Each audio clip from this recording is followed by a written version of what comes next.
All right. I feel we're almost now late to the party on this because everybody's already talking about the jailbreak and hack of OpenAI's soul model.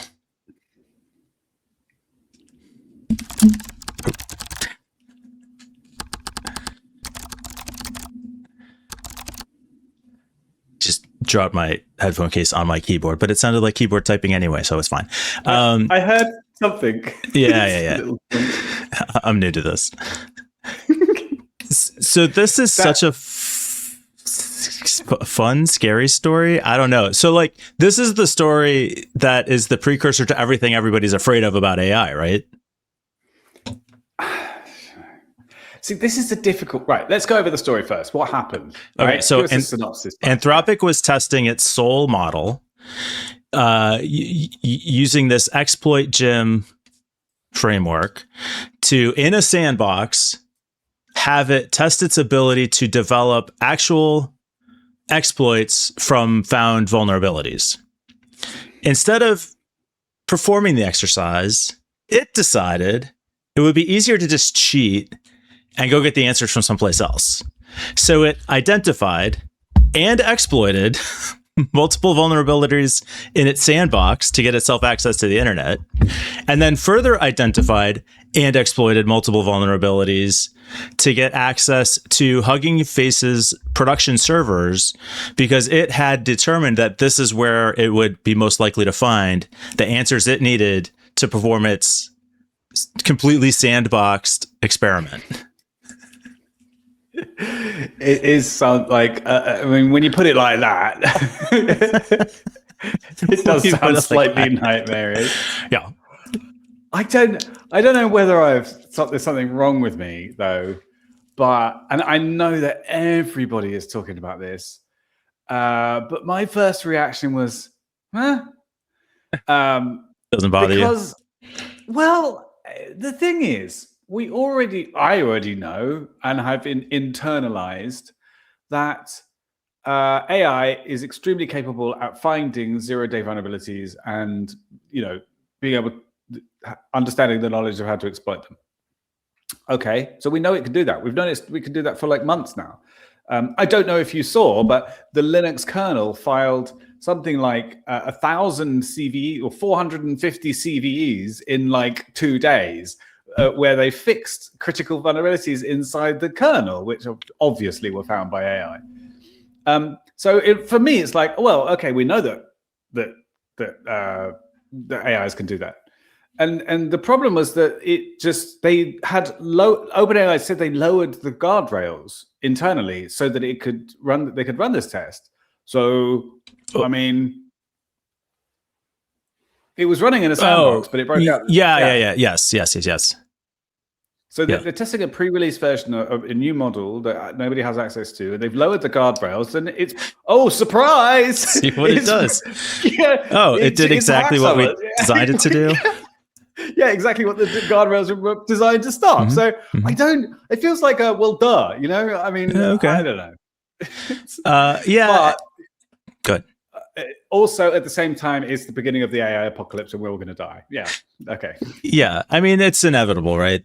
Once you have these things and give them access to the internet, I mean, if you give the smartest people in the world access to the internet, they're going to do shit like this. So now here's just the next level escalation of that. I think I'm going to title this YouTube video, "The HuggingFace thing was no big deal." With no big deal, really. Let's see if we get the clickbait from it. I don't think we're not very good with titles, but yeah. So what's your prediction for where does this go? What happens from here? It's all about the guardrails. It's just going to keep happening. And yeah, of course. Yeah. I think interesting. I think over time, what we're going to end up with is much more secure software, because at some point, most of it will have been patched. It'll take a while, but there's only a finite number of holes. They'll get more and more sophisticated, but it will be harder to find and defend against things, and then we'll basically rely on AI. I'll give you an example. I've been looking into fish kits lately. A fish kit is basically a zip file that you can copy to a server, unzip it, and boom, you've got a phishing site. And it comes with an install file and some configuration options, and a fish kit itself sells for a few $100 and lets you create a phishing site very easily. And it will come with all sorts of features, like it will be plugged into a Telegram channel, and it will create a QR code for you to be able to fish people with or smish them with. Anyway, I've been having a lot of the code of these things, and they are terribly written, like awful. They have really basic SQL injection vectors and cross-site scripting things, hard-coded credentials, backdoors, all sorts of things. But I was looking at them thinking, oh, well, this is good because it's really easy to get into the back end of all these phishing sites. But give it 6 months, everybody will have, subscribe for more information and lightning fast reactions to ongoing stories, right? Is this when we should plug Peter Lowe's Fish Kit in 10 days e-course? Yeah. Join now for $99. That's right. We will teach you in 4 easy steps how to fish your grandma's friends. Yeah. But like I was thinking, like with all these exploits that are being found, the people who write these fish kits are going to fix them all up pretty soon, because it'll be cheap to just say, oh, Claude, fix all the exploits in my, or not Claude, because Claude won't do it, but like DeepSeek or whoever, Kimmy, fix it. And it's going to be so much harder to actually get into them. So basically for the next year or so, everything's going to suck because everything's going to be getting hacked everywhere all the time. Yeah, I think that's pretty much the case. But then we'll kind of catch up. And does that become kind of a Cold War in the long run, an arms race of like who can, or do things essentially just become hack proof at some point, as hardened as they can possibly be, and we don't have to worry about it? I think an arms race for sure, but then it's always been an arms race, really. It's just accelerated at this point. I wouldn't say a Cold War, because a Cold War is more like who's got the most powerful stuff and are they willing to deploy it? But like, it'll be an answer. And then I think we'll get to a point where there will still be vulnerabilities in things, especially chained stuff, like where you do something in one and it has an unexpected output that's not technically a vulnerability, but then you kind of chain them all together. Then that will be the level of like exploits, I assume. And then you'll basically have to rely on an AI to be able to hack anyone, I suppose.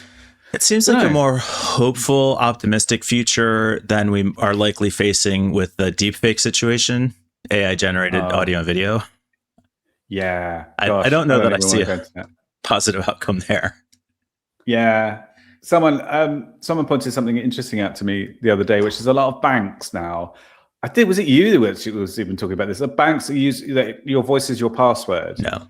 So I've had this prompt where you call up to the bank and they say, oh, just record your voice, and then you could use that next time to log in, and you have to say a bunch of words next time. It says repeat the term fluffy